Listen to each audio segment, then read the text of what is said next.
Assalamualaikum warahmatullahi wabarakatuh. Innal hamdalillah nahmaduhu wa nasta'inuhu wa nastaghfiruh wa na'udzu bihi min shururi anfusina wa sayyiati a'malina may yahdihillahu fala mudilla lahu wa may yudlil fala hadiya lahu. Asyhadu an la ilaha illallah wahdahu la syarika lahu wa asyhadu anna Muhammadan 'abduhu wa rasuluh. Shalawatullahi alaihi wa ala alihi wa sahbihi wa sallam tasliman mazida. Ya ayyuhalladzina amanu ittaqullaha haqqa tuqatih wa la tamutunna illa wa antum muslimun. Baik, kita akan membaca ayat surah Al-Baqarah ayat 174. A'udzu billahi minasy syaithanir rajim. A'udzu billahi minasy syaithanir rajim. Bismillahirrahmanirrahim. Bismillahirrahmanirrahim. Innal ladzina yaktumuna ma anzalallahu minal kitab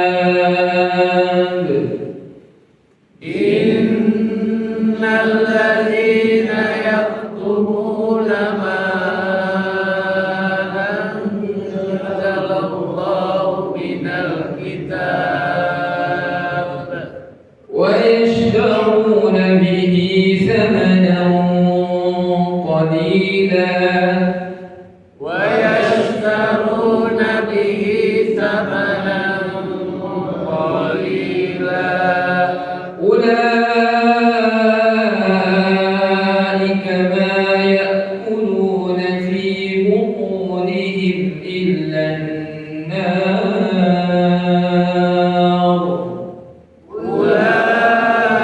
أولئك ما يأكلون في بطونهم إلا النار ولا يكلمهم الله يوم القيامة ولا يزكيهم ولهم عذاب أليم.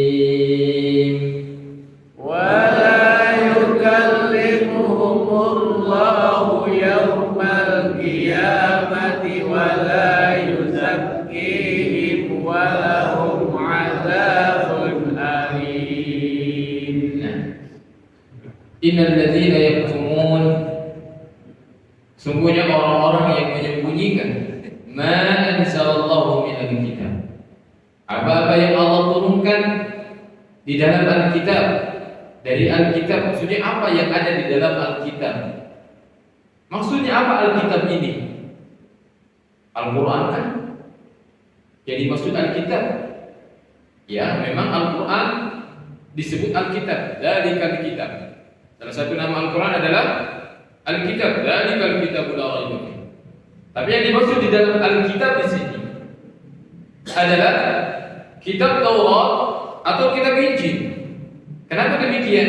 Karena yang dimaksud orang-orang yang menyembunyikan apa yang Allah turunkan di dalam Alkitab, maksudnya menyembunyikan sifat Nabi sallallahu alaihi wasallam yang telah alladzina yajidunahu maktuban fi Taurat wal Injil, yang mereka mendapatkannya tertulis, terpampang dalam kitab Taurat dan Injil itu ada nama Rasulullah itu.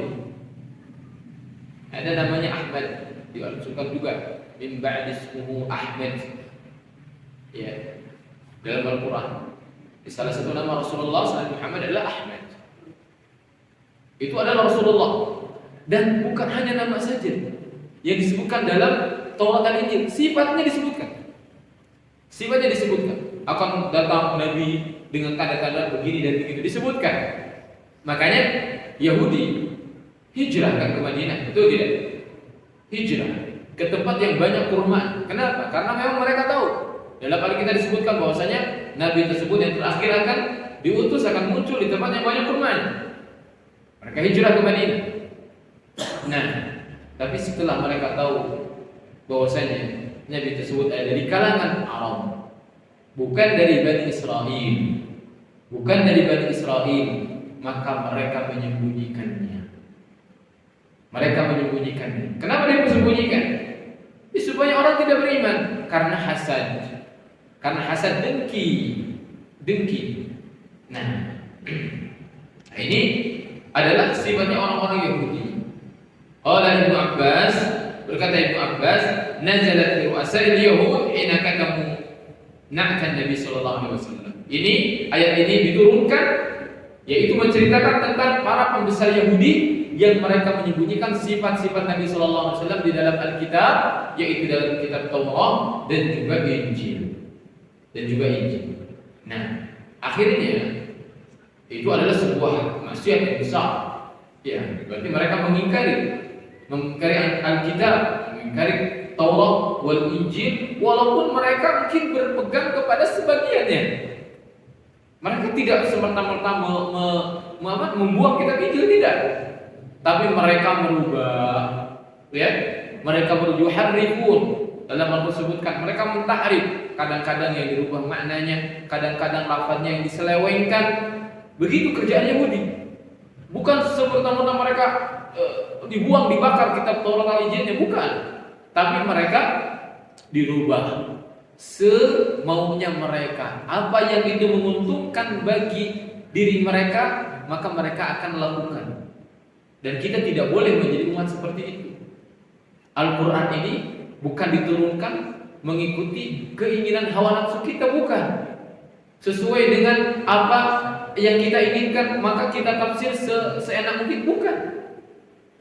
Ya, maka kita tidak bisa menafsirkan Al-Quran semau kita, tidak bisa. Makanya kita katakan sebaik-baik tafsiran Al-Quran, tafsiran siapa? Para sahabat. Karena memang mereka lah yang langsung menuntut ilmu dari Nabi SAW. Itulah maknanya. Ketika kita katakan, ayo kembali kepada Al-Quran, maksudnya kembali kepada Al-Quran dengan tafsiran siapa? Para sahabat. Karena kalau hanya kembali yuk kepada Al-Quran, semua orang, bahkan orang-orang yang sesat pun juga kadang-kadang pakai dalil Al-Quran. Hanya saja cara memahami mereka sesuai dengan ideologi masing-masing. Ya. Orang-orang yang mengkafirkan para sahabat, orang-orang Khawarij, mereka pakai Al-Quran juga. Nah, aliran sesat itu mereka pakai Al-Quran. Tetapi, iya, Al-Quran mereka tafsirkan bukan dengan tafsiran para sahabat. Gitu. Makanya ada kitab tafsirnya, ada kitab tafsir yang bil mahsur, di mana itu sesuai dengan riwayat-riwayat yang diriwayatkan dari para sahabat. Makanya kita berpegang dengan tafsir tersebut. Kenapa demikian? Karena tafsir tersebut adalah tafsir yang paling dekat dengan apa yang Allah inginkan. Karena bersumber dari sahabat, dan sahabat menuntut ilmunya dari Rasulullah SAW. Begitu. Jadi tafsiran yang paling baik ya pasti tafsiran yang paling dekat masanya dengan siapa? Nabi SAW. Begitu. Para sahabat saja masih ada salah menafsirkan. Apalagi kita kalau tanpa bimbingan tujuan. Iya. Contoh misalkan Pak, ayat dalam perintah puasa. Ya, wakulu washrabu hatta yatabayyana lakum al-khayt al-abyad min al-khayt al-aswad min al-fajr. Makan, minum sampai terbedakan antara benang merah dengan benang hitam dengan benang putih. Ada sahabat yang dia tarik benang. Dia nunggu nunggu subuh begitu ya, nunggu batas makan dan minum itu dengan narik benang sampai terbedakan mana benang putih, mana benang hitam. Dia tungguin. Padahal itu adalah kiasan. Padahal itu adalah apa? Fajar dan maksudnya sampai terbit fajar shadiq begitu. Baru itu haram minum dan makan di bulan Ramadan. Sahabat saja masih bisa keliru dalam menafsirkan Al-Quran, apalagi kita. Itu. Oleh sebab itu, maka kita harus kembali kepada penafsiran para sahabat radhiyallahu taala anhum jami'an. Iya. Jadi mereka orang-orang Yahudi, maka mereka menyembunyikan apa yang menjadi sifat Nabi sallallahu alaihi wasallam, padahal itu adalah termaktub di dalam kitab mereka. Nah, wa yashtaruna bihi thamanan qalila ay wa ya'khuduna badalahu 'iwadan haqiran min hitam dunya.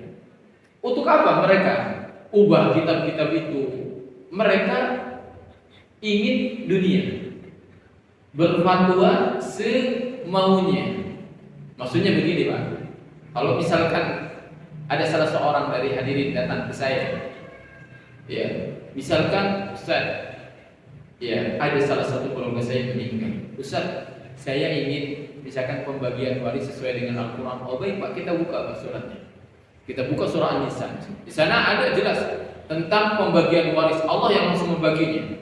Ya, berapa kalau seseorang itu meninggalkan anak, kalau anak perempuannya satu orang, nah dia mendapatkan setengah. Kalau dia itu lebih dari satu anak perempuannya, maka dia mendapatkan 2/3. Kemudian juga sama disebutkan dalam surah An-Nisa. Bagaimana kalau seorang ayah, seorang ibu, kalau yang meninggalnya itu memiliki anak, kalau tidak memiliki anak berapa bagiannya? Itu disebutkan. Istri kalau ditinggal suaminya, maka dia akan mendapatkan 1/4. Kalau nggak punya anak, kalau suaminya itu yang meninggal punya anak, maka akan mendapatkan 1/8. Suaminya juga sama.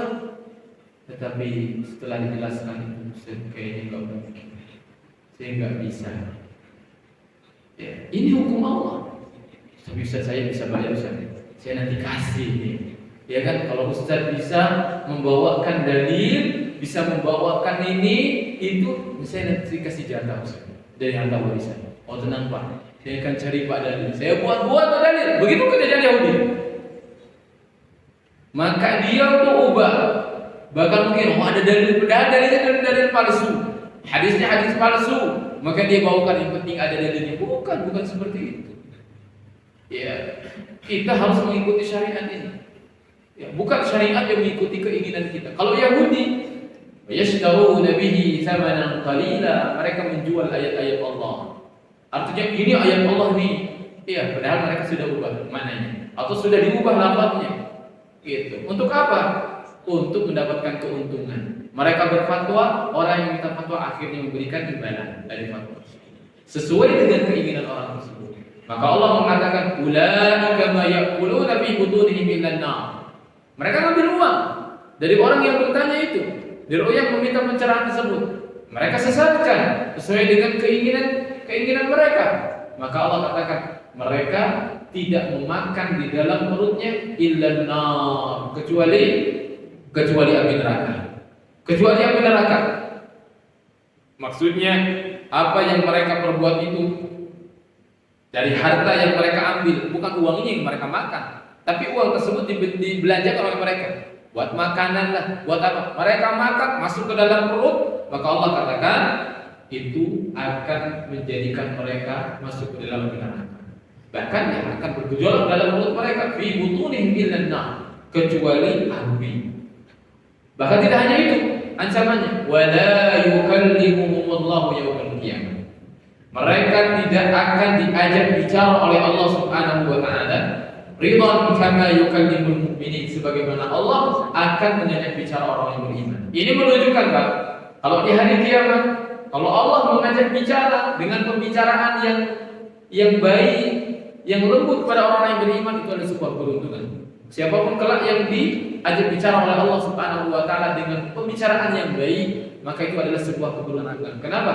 Karena orang-orang Yahudi, orang-orang Nasrani yang mereka telah mengubah Alkitab, Taurat dan Injil, selain mereka dimasukkan dalam neraka, mereka akan diboikot oleh Allah, dihajar, tidak akan diajak bicara oleh Allah Subhanahu wa taala.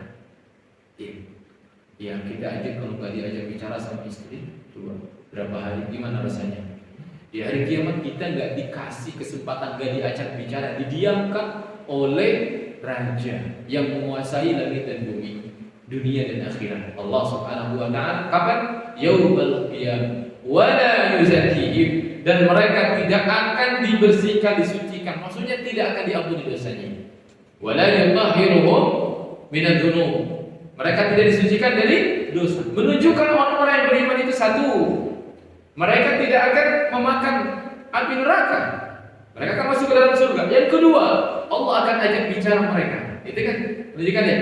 Yang ketiga, Allah akan sucikan mereka dari dosa. Orang beriman itu sekecil apapun iman mereka, pasti ada saatnya dia keluar dari api neraka kalau dia masuk neraka. Itu kalau dia masuk neraka. Kalau yang beriman, karena orang beriman itu, kalau seorang mati dalam keadaan iman, keadaan Islam, kemudian membawa iman, ya, mati, maka kemungkinannya satu, Allah Subhanahu Wa Taala kalau dia bawa dosa, kemungkinannya Allah ampuni dosa dia. Allah ampuni dosa dia. Jadi dosa dia itu diampuni oleh Allah Subhanahu Wa Taala. Makanya kita di bulan Ramadan, ya, di malam-malam bulan Ramadan, apa yang kita sering ucapkan? Apa yang sering kita ucapkan? Allahumma innaka Ya, doa. Kita doa itu berarti kita kan sadar kalau kita banyak dosa, betul tidak? Hanya saja kita minta diampuni, dimaafkan oleh Allah. Ya Allah, Engkau itu adalah Maha Pemaaf. Engkau mencintai maaf, maka maafkan aku ya Allah. Berarti kan kita sadar bahwa kita itu punya dosa. Bahkan bukan hanya punya, tapi banyak dosa. Kita minta diampuni oleh Allah. Itu orang yang beriman. Ya, bisa jadi dia tidak dimasukkan oleh Allah dalam neraka meskipun dia punya dosa, dihapus oleh Allah dosanya, masuk dalam surga. Ada yang memang orang beriman punya dosa, dosanya nggak diampuni oleh Allah. Tapi bukan berarti nggak diampuni selama-lamanya.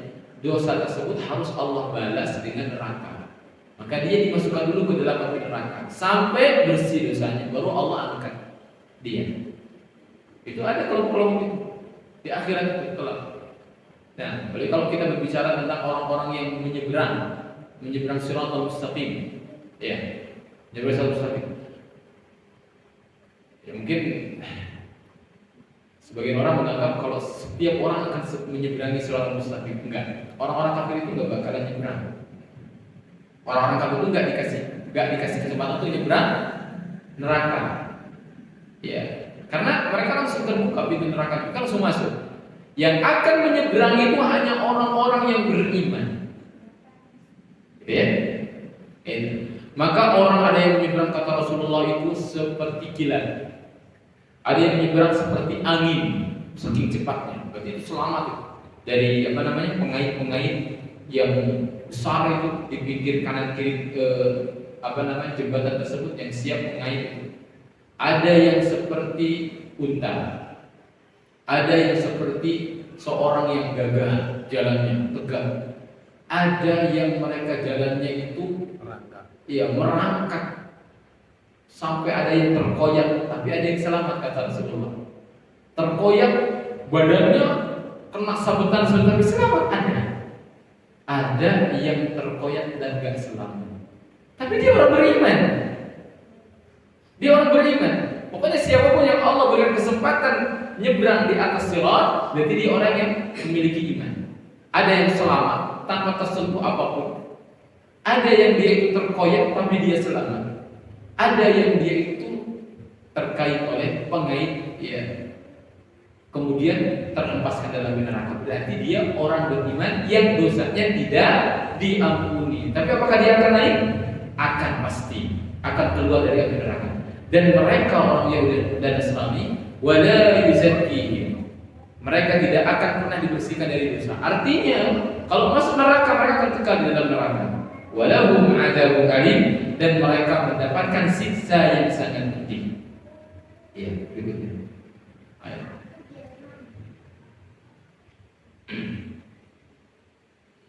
Ulaika alladziina ishtaraw ad-dalalata bil huda. Ulaika alladziina ishtaraw ad-dalalata bil huda wal 'adzaba bil maghfirah. والعذاب بالمغفرة فما أصبرهم على النار فما أصبرهم على النار. Ya, ayat yang cukup mengerikan ini. Nah, ulaika alladzina ishtaraw ad-dalalata bil huda. Apakah mereka masuk neraka itu karena sama sekali mereka tidak pernah mendengar hidayah? Jawabannya bukan. Justru mereka tahu apa yang ada dalam Alkitab. Justru mereka lebih tahu dari orang-orang yang beriman tentang sifat Nabi. Orang yang beriman kan kaum muslimin, adanya kaum muslimin kapan? Ketika Nabi diutus. Sedangkan mereka adalah umat sebelum Nabi diutus, betul tidak? Mereka lebih tahu tentang sifat Nabi bahkan sebelum Nabi lahir. Ya. Makanya Allah katakan di sini, mereka itulah adalah orang-orang yang ishtaraw dhalalatan bil huda. Menjual atau membeli kesesatan dengan petunjuk. Beli kesesatan dengan petunjuk. Ini Pak kalimat yang sangat dalam sekali ini. Bayangkan ternyata ada orang dia itu menjual hidayah, kemudian beli kesesatan. Kok ada orang seperti itu? Ada. Ada nggak sekarang kalau kita membayangkan Bapak menjual emas 50 gram, kemudian cuman ditukar dengan beras beras ya bukan beras bagus. Apa itu beras? Dengan besi lah. Itulah. Ya 1 kilo. Berakal tidak? Tidak berakal kalau seperti itu. Tapi kenyataannya ada. Bahkan oke lah mungkin besar itu adalah hidayah petunjuk sesuatu yang tidak bisa disentuh. Ya, enggak. Saya katakan Yahudi memang begitu. Ketika Allah memberikan karunia kepada mereka diturunkannya al-manna wa salwa, betul? Apa itu al-man? Apa itu as-salwa? Al-man itu biji-bijian yang langsung turun dari langit, enak lezat, langsung dia itu nyangkut di pohon-pohon tinggal ngambil. Ketika mereka dihukum oleh Allah untuk berkeliling selama 40 tahun ingin menuju ke Baitul Maqdis tapi tidak sampai-sampai. Ya. Diberikan al-man, diberikan as-salwa. As-salwa itu mungkin gambaran seperti burung puyuh. Ya, burung yang gurih, lezat dan itu mudah mereka tangkap. Tapi apa mereka katakan? Lan nasbiru ala ta'ami wahid. Kami enggak sabar. Aduh, kami bosan Musa dengan makanan ini terus. Ya kan? Kami pengen apa? Min baqliha wa qissaiha, pengen timun, ya pengen bawang.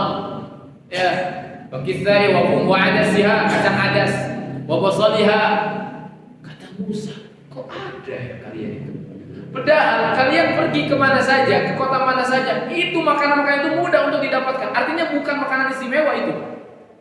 Kamu pergi keluar kota akan dapat kemana aja, ya kan? Kata Nabi Musa dalam Al-Quran. Tapi mereka itu bukan soal itu, tapi mereka itu memang ya sifatnya itu tidak bersyukur dan mereka selalu menukar sesuatu yang jelas-jelas baik dengan sesuatu yang buruk. Maka hadirin, tidak mungkin Allah abadikan Al-Quran ini, kisah mereka di dalam Al-Quran, kecuali terjadi juga di zaman ini. Betul tidak? Kalau nggak terjadi di zaman ini, Al-Quran ini sudah kadaluarsa kalau begitu. Ngapain berbicara sesuatu yang nggak ada di umat ini, kan begitu? Ya Al-Quran, Allah berbicara tentang Yahudi untuk memperingatkan kaum muslimin supaya menghindari perbuatan tersebut. Al-Qurannya dikaji, belajar hadisnya sering, tapi gak pernah diresapi Al-Qurannya, gak pernah didengar itu, gak pernah dibedakan mana hadis sahihnya, hadis hasannya, hadis dhaifnya, hadis palsunya. Biasa aja, yang penting hadis. Gak begitu, tidak boleh begitu. Al-Qurannya mana, tafsiran yang benarnya mana, tafsiran yang kelirunya mana, harus kita bedakan. Ya, kenapa jangan sampai kita sesat, ya keliru, padahal kita telah mendapatkan ilmunya yang benar. Ya, itu bisa termasuk ke dalam menjual atau ya membeli kesesatan dengan hidayah. Wal 'adzaba bil maghfirah, dan membeli siksaan dengan ampunan. Maksudnya ampunan Allah dibiarkan dan mereka lebih memilih siksaan. Fama asbarum 'alan nar, ini geleng-geleng kepala. Kata orang yang beriman itu, kok bisa ya mereka itu sabar banget dengan neraka? Maksudnya kok lebih memilih kesesatan, lebih memilih siksa daripada hidayah dan ampunan Allah. Berarti artinya mereka itu siap-siap saja mau bersabar di dalam neraka. Dalam sekali ini ayat ini. Ya, baik. Anak dulu.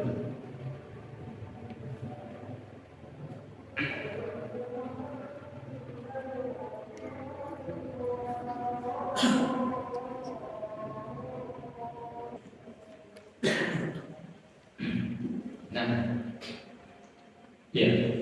Fama asbaruhum 'alan nar. Ini ungkapan yang menunjukkan heran. Kok ada ya orang yang dia mau sabar di neraka? Mungkin setiap kita nggak bakalan ada Ustaz, nggak bakalan ada. Tapi Allah yang bilang, kok ada orang yang sabar di neraka? Iya, lisan kita mengatakan tidak ada, tapi perbuatan manusia sebetulnya banyak. Ya, sebetulnya cuma tidak disadari saja. Tapi ya hari ini para pelaku maksiat, apa mereka tidak tahu ada neraka? Tahu mereka. Tetapi inilah kepada Allah Subhanahu wa taala. Fama asbarum 'alan nar. Maksudnya Allah di sini mengungkapkan keheranannya. Tapi keheranan di sini bukan berarti Allah karena Allah tidak tahu. Kan kalau kita heran karena kita tidak tahu. Kalau ini Allah Maha tahu. Tapi ini maksudnya adalah untuk orang yang beriman. Iya. Jadi Allah kepada orang yang beriman, kalian akan sangat heran wahai orang yang beriman atas perbuatan mereka. Betapa sabarnya mereka itu dengan neraka. Karena mereka telah membeli kesesatan ditukar dengan hidayah, mereka membeli siksa dan ditukar dengan ampunan. Baik. Makanya di sini hadirin kalau Allah Subhanahu wa taala, jangan bosan bersungguh-sungguh mohon kepada Allah, minta hidayah sama Allah. Jujur minta hidayah sama Allah. Ya, kosongkan pikiran kita dalam arti kita betul-betul mengharap hanya kepada Allah. Ya Allah, bimbing saya ya Allah. Saya Allah berikan hidayah kepada saya ya Allah, kepada jalan yang benar, jalan yang lurus, pemahaman yang benar, pemahaman yang lurus. Bimbing saya ya Allah. Nangis di sana. Saya yakin orang yang menangis jujur minta hidayah sama Allah, dibimbing kepada pemahaman yang benar, petunjuk yang benar, Allah akan kasih. Karena Allah berfirman dalam Al-Qur'an, "Walladzina jahadu fina lanahdiyannahum subulana." Kita hafal semuanya. Apa maksudnya? Orang-orang yang bersungguh-sungguh. Pak, garis bawahi bersungguh-sungguh. Bukan orang yang sekedar salat, ihdinas siratal mustaqim. Tapi enggak pernah ada dalam hatinya, dalam pikirannya hadir, enggak pernah ada. Bahkan dia enggak tahu juga artinya ihdinas siratal mustaqim apa. Iya. Enggak sungguh-sungguh dalam hatinya, salat aja. Tapi dia juga enggak tahu artinya. Itu. Dan ihdinas siratal mustaqim bukan hanya dibaca ketika salat. Ketika doa di malam hari kita mohon merengek kepada Allah, ya Allah tunjukkan ya Allah kepada jalan yang lurus. Maksudnya biar gak jadi mereka. Kok ada orang yang membeli kesesatan ditukar dengan hidayah, membeli siksa ditukar dengan ampunan. Dan itu adalah orang-orang yang dikatakan oleh Allah betapa sabarnya mereka di dalam api neraka, atau dalam terjemahan di sini ya, maka alangkah beraninya mereka menentang api neraka. Tapi kalau diterjemahkan secara harfiah, memang fama asbarahum 'alan nar. Sungguh betapa sabarnya mereka dengan api neraka. Itu. Iya, baik. Ayat yang terakhir. Dzalika bi anna Allah nazzala al-kitaba bil haqq. Dzalika bi anna Allah nazzala al-kitaba bil haqq. وَإِنَّ الَّذِينَ اخْتَلَفُوا فِي الْكِتَابِ لَفِي شِقَاقٍ بَعِيدٍ وَإِنَّ الَّذِينَ اخْتَلَفُوا فِي الْكِتَابِ لَفِي شِقَاقٍ بَعِيدٍ. Kenapa siksaan Allah berlaku kepada seseorang? Kenapa? Sebabnya adalah karena Allah telah menurunkan Alkitab, telah menurunkan Al-Quran bil haq, dengan membawa kebenaran. Iya, kemudian mereka mengingkari Al-Quran tersebut, mengingkari Al-Quran tersebut. Maka apa bedanya dengan hari ini? Kira-kira orang yang umat ini yang diturunkan oleh Allah Al-Quran, tapi mereka meninggalkan Al-Quran, tidak mau membaca, tidak mau belajar, tidak mau belajar tafsirnya. Kira-kira apa bedanya dengan orang-orang Yahudi dan Nasrani? Itu tidak. Ya. Jadi Al-Quran Allah turunkan supaya diyadabbaru ayat, supaya direnungi. Otomatis kalau orang merenungi harus membaca, betul tidak? Nih, kalau orang nggak sama sekali membaca, kapan dia? Bagaimana dia bisa merenungi Al-Quran? Nah, wa innal ladzina ikhtalafu bil kitabi lafi shiqaqin ba'id. Nah, dan mereka yang berselisih di dalam takwilnya, wa tahrimihi la fi shiqaqin ba'id. Mereka berselisih. Berselisih kalau di sini yang disebutkan adalah Al-Qur'an ya. Kalau di sini dzalika bi anna Allah nazzala al-kitaba bil haqq. Di dalam tafsir di sini bukan Al-Qur'an, tapi di sini adalah kitab Taurat. Kalau kita lihat ayat sebelumnya, maka yang cocok memang jadi maksud nazzala al-kitab di sini adalah Taurat. Kenapa? Karena Allah telah menurunkan kitab Taurat yang berisi di sana. Dalam Injil juga berisi tentang sifat-sifat Nabi, dan dalam keadaan benar kemudian mereka memperselisihkan hal tersebut. Ada yang mengubahnya, ada yang mentakwilnya. Mereka dibuat sedemikian rupa untuk bisa membalikan manusia dari kebenaran. Maka Allah mengatakan la fi shiqaqin ba'id, mereka berada di dalam perselisihan yang jauh dari kebenaran. Jadi mereka berselisih, tapi perselisihan mereka tidak ada yang benar. Ataupun mereka semakin berselisih, semakin jauh dari kebenaran. Semakin jauh dari kebenaran. Maka hadirin dirahmati oleh Allah Subhanahu wa taala. Nah, Al-Qur'an, kalau Al-Qur'an diturunkan oleh Allah Subhanahu wa taala ini adalah sebagai hujjah bagi kita. Karena Allah tidak mungkin menyiksa, mengadab sebuah umat sebelum Allah menurunkan apa? Menurunkan Al-Qur'an, mengutus Rasul. Nah, kita hari ini, apakah telah datang Rasul kepada kita? Utusan kepada kita? Sudah. Ya, walaupun bukan nabinya secara langsung yang datang kepada kita, tapi yang membawa ajaran Nabi pun telah sampai kepada kita. Para kiai, para ustaz, para alim ulama, ada yang langsung datang ke hadapan kita di majelis ilmu, ada yang kita lihat di media sosial. Ya, itu semuanya adalah pintu-pintu hidayah. Pintu-pintu hidayah. Dan Allah tidak akan menyiksa sebelum Allah mengutus, menegakkan hujjah. Dan kalau siapapun yang telah tegak hujjah pada dia, telah datang orang yang memberikan peringatan, maka dia harus mempertanggungjawabkan itu semuanya di hadapan Allah Subhanahu wa taala. Ya, kecuali orang yang hidup di tengah hutan, enggak pernah mendengar apa itu Al-Qur'an, enggak pernah mendengar siapa itu nama Nabi Muhammad, enggak pernah dengar, dia mati. Walaupun dia nyembah batu lah istilahnya itu, dia enggak pernah dengar Quran, enggak pernah dia mendengar kata Nabi Muhammad, enggak ada internet, enggak ada handphone, enggak ada akses kemana pun juga. Ya, wa ma kana Allahu liyu'adzibahum. Ya, apa dalam surah Al-Isra? Bahwasanya Allah Subhanahu wa taala tidak akan membinasakan sebuah umat sampai tanda asal Rasulullah, sampai mengutus seorang Rasul. Tapi kan kita hari ini sudah sampai kepada kita semuanya. Maka enggak ada alasan bagi kita. Kita harus belajar. Harus kita sampai mendapatkan hidayah yang betul-betul menuntun kita kepada jalan yang lurus. Wallahu ta'ala a'lam. Sampai ayat 176 dan insyaallah pada kesempatan berikutnya mudah-mudahan kita bahas pada ayat selanjutnya, ayat 170.